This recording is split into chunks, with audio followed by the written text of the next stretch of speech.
Everyone, Humi here, Micro Markets. Today is the 8th of April.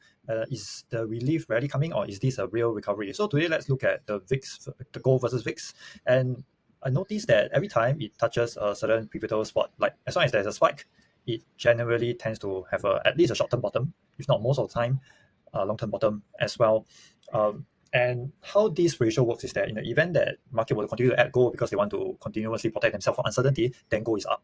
And then the market is getting too complacent because of that, the VIX is going down. That's why the ratio is starting to go up. So historically, once again, whenever there's a spike down, then this usually signal a potential bottom, and also, or maybe even max pain as well.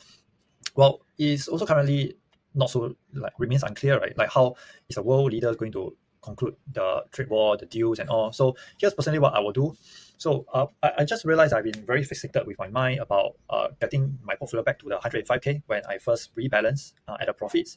But actually, objectively, my capital right now, my starting capital is actually 76k. So which means that if I will rebalance at this level, then I will give back 1.5 years of profits. But I guess we just got to look at what is a good deal right now and just go on to it. So in short, I am lowering my target price from $15 to about, no, rather from $21 to about $15. And some of the main things I learned this whole episode is that not losing is a form of winning. And even though the whole portfolio didn't really make real money, numerically, but I guess creating the whole strategy ecosystem along the way and learn a bunch of stuff to make it more resilient along the way, that is very good as well, because I've learned quite a lot of stuff and quite a lot of positions are at a bad positioning. So if I were to just reset everything, then I'll be in a much safer zone thereafter.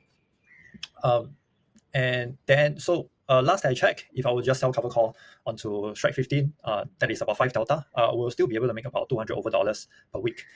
Considering right now is already Tuesday, so I should be able to make more if I were to sell on a Friday.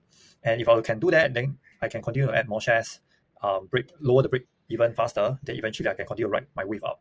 Tentatively, what I am going to do is after I rebalance, I'm going to test a more conservative style of real strategy. That is something that I'll probably want to try anyway. So I'll do that first, and then we'll see how the risk to reward ratio is like. I suspect that it wouldn't make as much, but then that is a much more conservative and safer manner to generate weekly income. At the same time, after chatting with one of my students, I do have this idea of a dual whale strategy, and eventually if this experiment were to be successful, then I can truly unify my entire strategy ecosystem into what I call the really evergreen whale strategy. And by then, I will just focus on one strategy. So by unifying every single thing into this one strategy. So with that, I'll see how, and you can continue to go through the rest of the report. Support signal is still in, and there's a bunch of support for. So most of the market is completely oversold already. And because of that, I believe that there is at least a short-term rebound. If not, I'll see you again tomorrow. Bye.